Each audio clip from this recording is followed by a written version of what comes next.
राजस्थान के मुख्यमंत्री भजनलाल शर्मा अन्नदाताओं के संकट मोचक बनते नजर आ रहे हैं। अन्नदाताओं के लिए संकट मोचक बनी है पीएम फसल बीमा योजना। देश में सबसे अधिक राजस्थान में हुआ 1 करोड़ हेक्टेयर फसली क्षेत्र का बीमा। प्रदेश के 62,58,000 किसानों की मजबूत ढाल बनी है ये योजना। डबल इंजन सरकार की नीतियों का दिख रहा असर। अन्नदाताओं को किया 18,189 करोड़ के दावों का भुगतान। तो डबल इंजन सरकार की नीतियां दिखा रही असर और किसानों की हो रही भरपूर मदद। अन्नदाताओं को किया गया 18,000 करोड़ के दावों का भुगतान। राजस्थान की भजनलाल शर्मा सरकार अन्नदाताओं के लिए संकट मोचक बनती हुई नजर आ रही है। पीएम फसल बीमा योजना के तहत किसानों को मदद मिली है और ये योजना किसानों के दुख सुख में उनका साथ देने वाली योजना बनती हुई नजर आ रही है।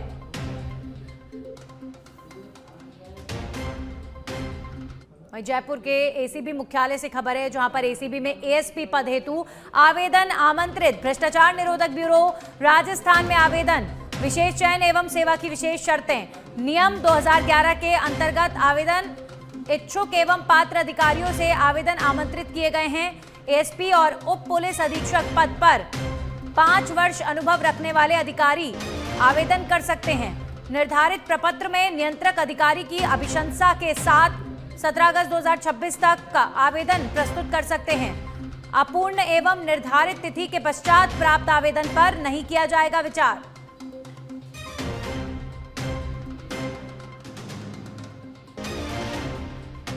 वहीं कोटा के नानता थाना क्षेत्र में एक आरोपी की गिरफ्तारी के दौरान उस समय हाई वोल्टेज ड्रामा देखने को मिला जब आरोपी के परिजन ने उसे पुलिस के हवाले करने से इनकार कर दिया। पुलिस टीम जैसे ही आरोपी को गिरफ्तार करने पहुंची, परिवार के कई सदस्य बीच में आ गए और कार्रवाई का विरोध करने लगे। मौके पर पुलिस और परिजनों के बीच तीखी बहस हुई। आरोप है कि परिजनों ने आरोपी को छुड़ाने का प्रयास किया और पुलिस कार्रवाई में बाधा डालने की कोशिश की। स्थिति कुछ देर के लिए तनावपूर्ण हो गई, जिसके बाद अतिरिक्त पुलिस जाब्ता मौके पर बुलाया गया। काफी मशक्कत और समझाइश के बाद पुलिस ने आरोपी को हिरासत में लेकर थाने पहुंचाया। घटना के दौरान मौके पर लोगों की जो भीड़ है वो जमा हो गई, जिससे क्षेत्र में अफरा तफरी का माहौल बन गया। पूरी घटना का एक वीडियो सामने आया है, जिसमें आरोपी को पुलिस को नहीं सौंपने के परिजनों के हंगामे का दृश्य साफ दिखाई दे रहा है। दरअसल आरोपी साजन इलाके का बदमाश है। उसके ऊपर लगभग 14 मुकदमे दर्ज हैं। उसने पड़ोसी को जान से मारने की धमकी दी, जिस डर के कारण पड़ोसी 1 साल से घर पर नहीं आ पा रहा था। पुलिस को जब साजन के घर पर आने की सूचना मिली तो पुलिस उसको पकड़ने पहुंची थी। फिलहाल नानता थाना पुलिस ने राजकार्य में बाधा डालने पर पुलिस पर हमला करने के आरोप में आरोपी साजन और उसके पिता को गिरफ्तार किया है।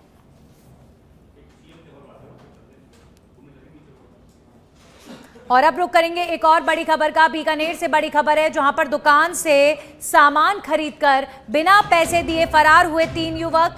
करीब 15,000 रुपए का सामान लेकर फरार हुए आरोपी। पूरी वारदात दुकान में लगे सीसीटीवी कैमरे में कैद हो गई है। गंगा शहर थाना क्षेत्र का यह मामला बताया जा रहा है।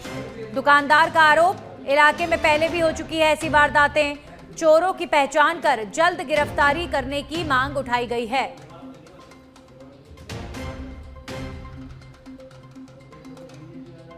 तो बीकानेर में एक मामला सामने आया है, जहां पर 15,000 के लगभग सामान एक दुकान से इन आरोपियों ने खरीदा और वहां से भाग निकले। पैसे दिए बिना सामान लेकर रफूचक्कर हो गए। चोरों की पहचान कर जल्द गिरफ्तारी करने की मांग अब दुकानदार उठा रहा है।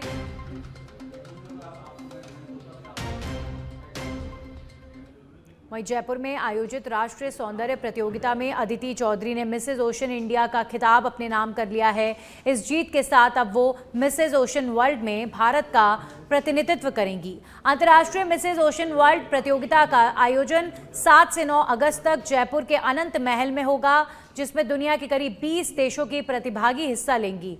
वहीं इस प्रतियोगिता में अदिति चौधरी भारत की ओर से अपनी प्रतिभा का प्रदर्शन करेंगी।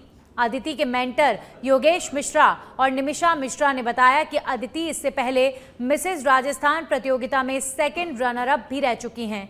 इसके बाद उन्होंने अपने पहले राष्ट्रीय स्तर के पेजेंट मिसेज ओशन इंडिया में शानदार प्रदर्शन करते हुए विजेता का ताज अपने नाम किया है।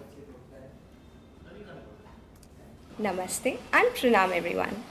Becoming Mrs. Ocean India 2026 is a feeling of a dream come true, and I feel immensely honored, humble, and grateful. This crown is not just a title I wear, it is a responsibility I carry to inspire millions of women out there to believe in their dreams, irrespective of their age and circumstances. I also feel immensely proud to share that I would be representing India at Mrs. Ocean World 2026. Phalodi जिले के नौसर गांव में भेड़ बकरियों में फैल रही अज्ञात बीमारी को लेकर पशुपालन विभाग अलर्ट मोड पर है, जहां मंगलवार देर शाम जोधपुर के क्षेत्रीय रोग निदान केंद्र से विशेषज्ञ टीम गांव पहुंची और बीमार पशुओं का प्राथमिक उपचार करने के साथ उनके ब्लड समेत अन्य सैंपल जांच के लिए लैब भेजे। वहीं वरिष्ठ पशु चिकित्सा अधिकारी डॉक्टर बिटलेश व्यास ने ये जानकारी दी है कि प्रथम दृष्टया ये वायरल संक्रमण प्रतीत हो रहा है, लेकिन अंतिम पुष्टि लैब रिपोर्ट आने के बाद ही होगी। साथ ही उन्होंने पशुपालकों से बीमार पशुओं को अलग रखने, बाड़ों में साफ सफाई बनाए रखने और सादा पानी की व्यवस्था से बचने और संक्रमित पशुओं की देखभाल के दौरान दस्ताने पहनने की अपील की है, ताकि संक्रमण को फैलने से रोका जा सके।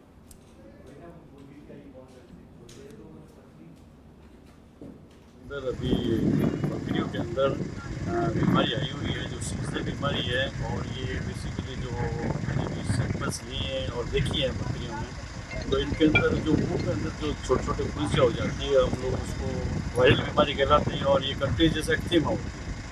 तो ये नॉर्मली धीरे धीरे ठीक हो जाती है। कभी कभी क्या होता है कि बीमारी जो ज़्यादा ग्रास रूप ले ली, जिसमें क्या बकरी खाना पीना बंद कर देती है, इस कारण से क्या एक सेकेंडरी बैक्टीरियल इन्फेक्शन हो जाता है, उससे कभी कभी एक दो की मौत हो जाती है। बाकी इसमें ये नॉर्मली अपना आप ही ठीक हो जाती है। धौलपुर की बसेड़ी विधानसभा में पंचायती राज और नगर निकाय चुनावों को लेकर बीजेपी ने तैयारियां तेज कर दी हैं, जहां जिला अध्यक्ष राजवीर सिंह राजावत ने नहर कोठी स्थित माता मंदिर परिसर में कार्यकर्ताओं की बैठक लेकर चुनावी अभियान की शुरुआत की। बैठक में उन्होंने कार्यकर्ताओं से आपसी तालमेल बनाकर प्रत्याशियों के नाम तय करने और पूरी एकजुटता के साथ चुनाव में जुटने का आह्वान किया। इस दौरान राजवीर सिंह राजावत ने कहा कि सीएम भजनलाल शर्मा और प्रदेश अध्यक्ष मदन राठौर के नेतृत्व में हुए विकास कार्यों को आमजन तक पहुंचाना कार्यकर्ताओं की प्राथमिक जिम्मेदारी है। वहीं बैठक में पूर्व विधायक रानी सिरोठिया, मंडल अध्यक्ष भैरव सिंह परमार समेत जिला और मंडल स्तर के पदाधिकारी एवं बड़ी संख्या में कार्यकर्ता मौजूद रहे।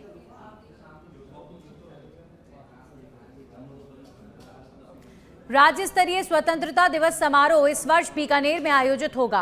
मुख्यमंत्री भजनलाल शर्मा 14 अगस्त को बीकानेर पहुंचेंगे और 2 दिवसीय दौरे पर रहेंगे। वे मेघासर गांव में प्रतिमा और पीबीएम अस्पताल में मेडिसिन विंग का लोकार्पण करेंगे।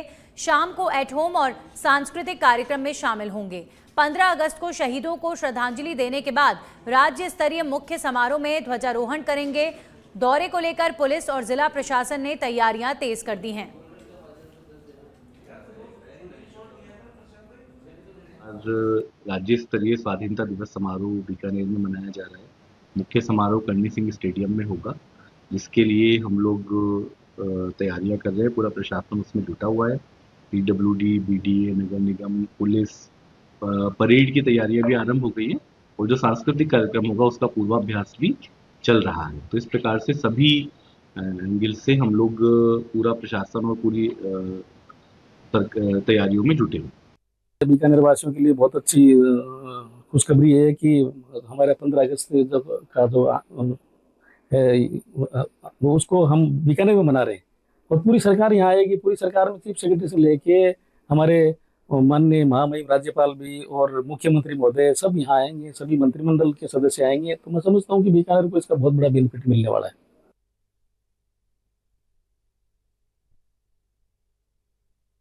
मुख्यमंत्री भजनलाल शर्मा 14 व 15 अगस्त को 2 दिवसीय दौरे पर बीकानेर पहुंच रहे हैं। राज्य स्तरीय स्वतंत्रता दिवस का कार्यक्रम इस बार बीकानेर में होने जा रहा है। इसकी तैयारियों को लेकर पुलिस व प्रशासन ने तैयारियां तेज कर दी गई है। ऐसे में 14 अगस्त को मुख्यमंत्री भजनलाल शर्मा मेगासर में प्रतिभा का लोकार्पण करेंगे। इसके साथ ही पीबीएम अस्पताल में मेडिसिन विंग का लोकार्पण करेंगे। शाम को एट होम व सांस्कृतिक कार्यक्रम में मुख्यमंत्री भजनलाल शर्मा है वो शामिल होंगे और 15 अगस्त को मुख्यमंत्री के द्वारा शहीदों को सुबह नमन किया जाएगा शहीद स्मारक पर पहुंचकर। उसके बाद राज्य स्तरीय स्वतंत्रता दिवस के मुख्य समारोह में शामिल होंगे।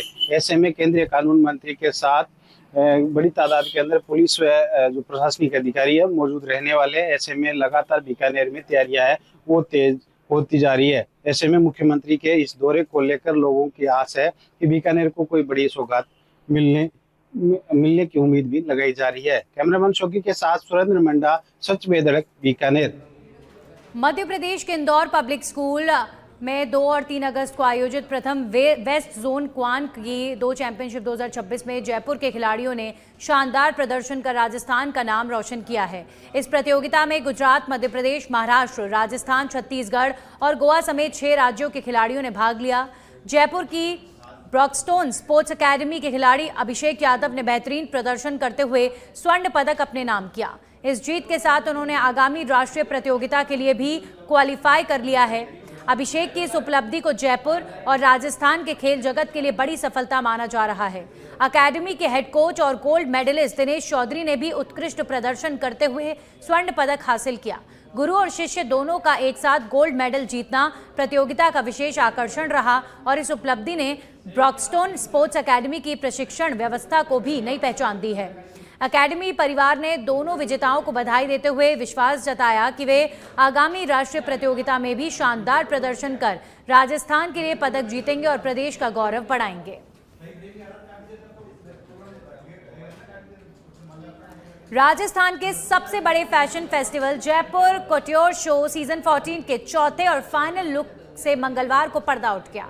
स्वेज फार्म स्थित बियॉन्ड कैफे में आयोजित प्रेस कॉन्फ्रेंस में शो के अंतिम लुक का भव्य लॉन्च किया गया। इस दौरान आयोजक गौरव गौड़ ने बॉलीवुड अभिनेत्री संदीपा धार, आंचल मुंजाल, सपना सिकरवाल और अदिति सनवाल को शो स्टॉपर के रूप में आधिकारिक तौर पर घोषित किया। आयोजकों ने बताया कि 7 से और 9 अगस्त तक अनंत महल जयपुर में आयोजित होने वाले इस 3 दिवसीय फैशन फेस्टिवल में देश भर के 22 फैशन डिजाइनर्स अपने विशेष कलेक्शन पेश करेंगे, जबकि करीब 60 मॉडल्स रैंप पर जलवा बिखेरेंगी। वहीं पहली बार 11 सेलिब्रिटीज विभिन्न डिजाइनर्स के लिए शो स्टॉपर बनकर रैंप वॉक करेंगे।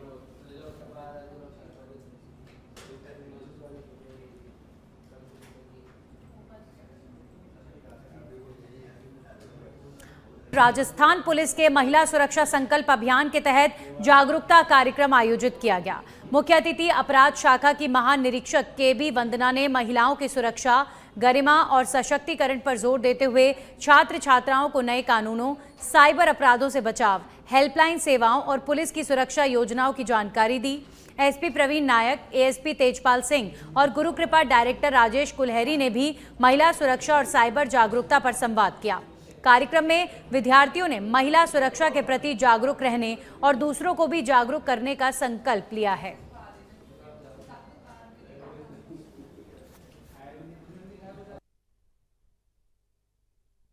बताया कि हम इसके बारे में भी कुछ प्लान करेंगे ताकि जो भी कोचिंग रिलेटेड इश्यूज है या जो भी बेटियां को जहाँ पे कोचिंग करने आ रही है उनको कोई इश्यूज फेस हो रहा है तो उसको तुरंत प्रभाव से हम हेल्प कर सकते हैं, क्योंकि हम अभी तो हमारा कालिका यूनिट जो है वो पूरा कोचिंग एरिया के अंदर ही डिप्लॉयड है। तो जब भी किसी को कोई इशू आता है तो तुरंत उनको बता देते तो हम हमारा एक्शन शुरू कर देते हैं। नहीं, ये भी तो उद्देश्य ये था कि बच्चियां घर से दूर आती हैं, पूरे भारत से बच्चियां सीकर में पढ़ने के लिए आ रही हैं, पूरे भारत से बच्चे सीकर पढ़ने के लिए आ रहे हैं और फ्यूचर में किसी मेडिकल कॉलेज में, किसी आईआईटीज़ में पढ़ने जाएंगे।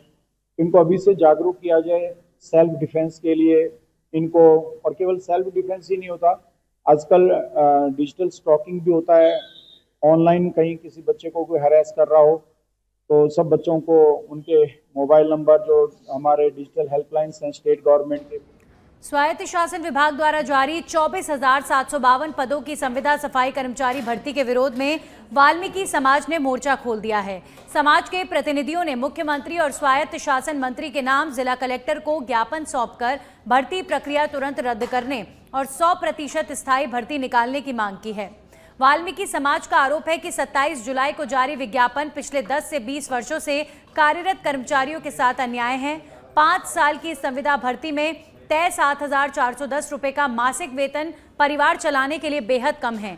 इसके अलावा भर्ती में स्पेशल सर्विस कैडर का प्रावधान न होने से समाज के हित प्रभावित होंगे। इसलिए भर्ती को तत्काल निरस्त कर नियमित पदों पर भर्ती की मांग की जा रही है। सरकार को स्पष्ट चेतावनी दी गई है कि यदि संविदा भर्ती रद्द कर नियमित पद घोषित नहीं किए गए तो अखिल भारतीय मजदूर संघ के नेतृत्व में प्रदेशव्यापी आंदोलन होगा।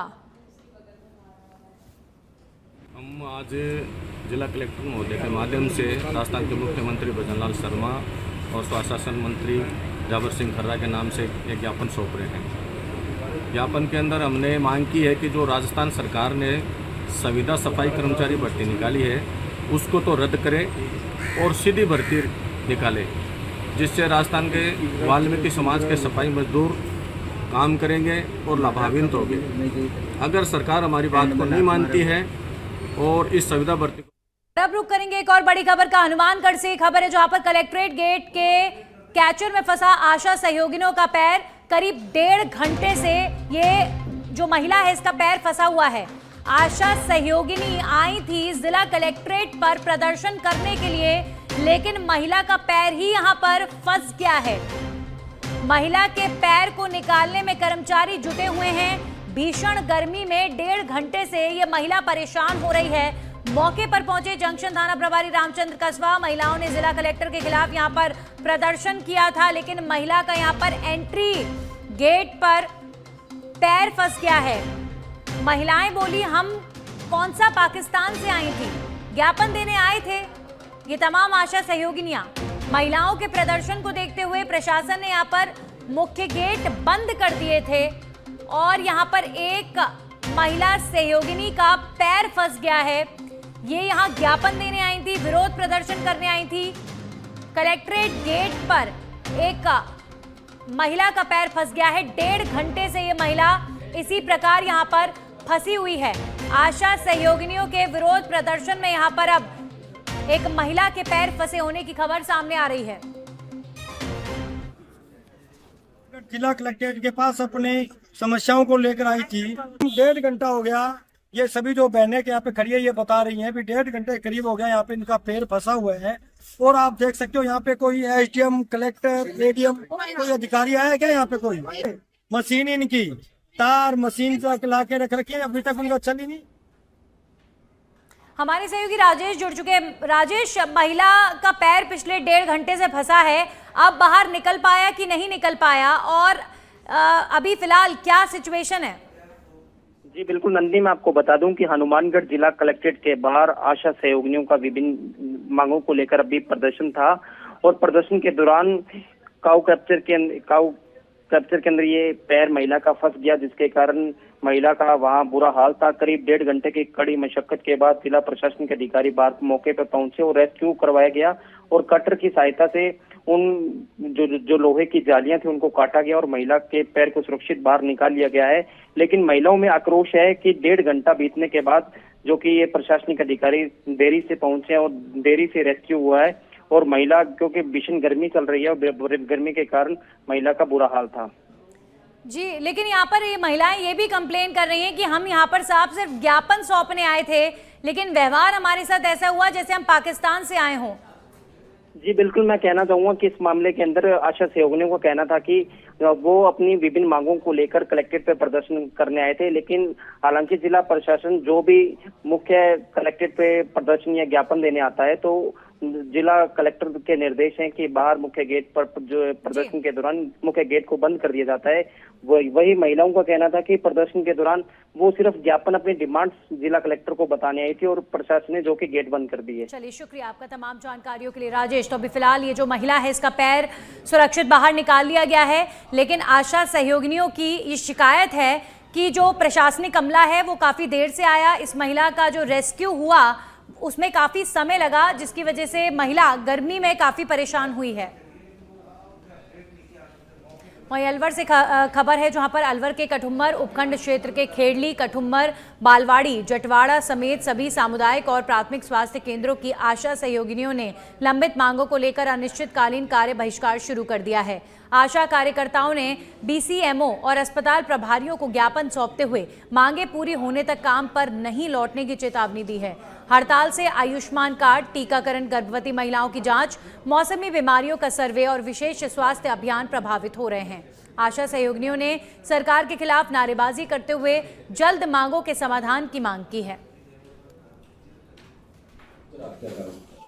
आज हमारे थाना क्षेत्र में DST जिला पश्चिम के सहयोग व सूचना से और थाना की टीम के साथ समन्वय बनाते हुए रिसोर्ट पर जुआ के संबंध में एक बहुत बड़ी कार्रवाई की गई है। उक्त कार्रवाई के दौरान 12 व्यक्तियों को जुआ खेल। और इसी बीच एक और बड़ी खबर जयपुर से आ रही है, जहां पर पोदार मूक बधिर स्कूल पहुंचे हैं पूर्व मुख्यमंत्री अशोक गहलोत। पूर्व CM अशोक गहलोत ने धरना दे रहे स्टूडेंट से मुलाकात कर उनकी समस्याओं को जाना है। कांग्रेस विधायक रफीक खान भी पूर्व CM अशोक गहलोत के साथ यहां पर मौजूद रहे। तो पूर्व CM अशोक गहलोत आज लगातार उन लोगों से मिल रहे हैं जो धरना दे रहे हैं या विरोध कर रहे हैं। आज अनशन पर बैठे शुभम रेवाड़ से भी SMS हॉस्पिटल में अशोक गहलोत ने जाकर मुलाकात की है। वहीं जयपुर के मानसरोवर थाना क्षेत्र से खबर है, जहां पर DCP साउथ राजर्षि राज के सुपरविजन में कार्रवाई हुई है। मानसरोवर पुलिस और JDA टीम ने इस कार्रवाई को अंजाम दिया है। अवैध निर्माण के विरुद्ध बड़ी कार्रवाई। हिस्ट्री शीटर की अवैध संपत्ति को ध्वस्त किया गया है। गुर्जर की थड़ी पर बने अवैध मकान को ध्वस्त किया गया है। ध्वस्त अवैध संपत्ति की कीमत करीबन 1 करोड़ रुपए बताई जा रही है। हिस्ट्री शीटर मुकेश सांसी और पत्नी हिस्ट्री शीटर तीजा सांसी ने पुलिस थाना मानसरोवर क्षेत्र में अवैध निर्माण कर रखा था। हिस्ट्री शीटर पति पत्नी के खिलाफ यहां पर कई आपराधिक मामले भी दर्ज हैं। अवैध शराब और अवैध मादक पदार्थ के ये तमाम प्रकरण बताए जा रहे हैं। न्यायालय में पेश किए जा चुके हैं दर्ज प्रकरणों के चालान। हिस्ट्री शीटर की अन्य अवैध संपत्तियों पर भी JDA का नोटिस जारी हो चुका है। विशेष अभियान के तहत अन्य अपराधियों के विरुद्ध भी नियमानुसार कार्रवाई जारी है। तो कुल मिलाकर जो हिस्ट्री शीटर हैं उनकी अब खैर नहीं, अवैध निर्माणों को ध्वस्त किया जा रहा है। जयपुर में गुर्जर की थड़ी पर बने इस अवैध निर्माण को तोड़ा गया है। हिस्ट्री शीटर की अवैध संपत्ति को ध्वस्त करने की कार्रवाई को अंजाम दिया गया है। तो ध्वस्त अवैध संपत्ति की कीमत करीबन 1 करोड़ रुपए बताई जा रही है। ये जो हिस्ट्री शीटर हैं ये अवैध शराब और अवैध मादक पदार्थ के आरोपी बताए जा रहे हैं। न्यायालय में पेश किए जा चुके हैं दर्ज प्रकरणों के चालान। अभी भी कई हिस्ट्री शीटरों पर गाज गिर सकती है। JDA ने नोटिस जारी कर रखा है। तो राजधानी जयपुर में तमाम वो लोग जो क्रिमिनल हैं, क्राइम करके बैठे हैं, गलत गतिविधियों में संलिप्त पाए गए हैं, अब उनकी अवैध संपत्तियों को टारगेट शासन प्रशासन कर रहे हैं। और सबसे बड़ी बात यह है कि ये जो संपत्तियां हैं ये इल्लीगल हैं, ये अवैध रूप से निर्मित हैं, इनके विरुद्ध नियमानुसार कार्रवाई की जा रही है। और भी तमाम अपराधियों पर शिकंजा कसने के लिए जयपुर में ऐसे हिस्ट्री शीटर्स की अवैध संपत्तियों को चिन्हित कर उन पर बुलडोजर चलाने का जो काम है वो सरकार लगातार करती हुई नजर आ रही है। हमारे सहयोगी राकेश जुड़ चुके हैं। राकेश, एक बात यहां पर कहना होगा कि भजनलाल सरकार जब से आई है इन हिस्ट्री शीटरों की खैर नहीं, और एक और हिस्ट्री शीटर जिसकी अवैध संपत्ति को ध्वस्त किया गया है, गुर्जर की थड़ी पर यह कार्रवाई हुई है। और क्या जानकारी? देखिए, पुलिस मुख्यालय के निर्देश अनुसार पूरे प्रदेश में जो हिस्ट्री शीटर है, हार्डकोर अपराधी है, उनके खिलाफ एक प्रभावी कार्रवाई की जा रही है। और जो नशे से अवैध संपत्ति कमाई गई है उस पर प्रहार किया जा रहा है। आज JDA के सहयोग से साउथ जिला पुलिस ने जो हिस्ट्री शीटर है मुकेश सांसी और उसकी पत्नी तीजा सांसी, जिन्होंने अवैध निर्माण कर रखा था मानसरोवर थाना क्षेत्र में, उसको आज ध्वस्त किया है। बुलडोजर सुबह से ही चल रहा था, उसको जमींदोज किया गया है पूरे मकान को। DCP साउथ राज ऋषि इसकी पूरी मॉनिटरिंग कर रहे थे। आपको बता दूं कि जो हिस्ट्री शीटर मुकेश सांसी है उसके खिलाफ 12 प्रकरण दर्ज है। हिस्ट्री शीटर की जो अन्य संपत्ति है 37 शंकर विहार गुर्जर की थड़ी के संबंध में JDA को पत्राचार किया गया था। उसके बाद आज JDA और पुलिस ने संयुक्त अभियान चला के ये ध्वस्तीकरण की कार्रवाई की है। विशेष अभियान के तहत अन्य जो हिस्ट्री शीटर हार्डकोर अपराधी है उनके खिलाफ भी विरुद्ध नियमानुसार कार्रवाई भविष्य में की जाएगी। शुक्रिया राकेश तमाम जानकारियों के लिए। तो जयपुर में हिस्ट्री शीटर की अवैध संपत्ति पर चला बुलडोजर।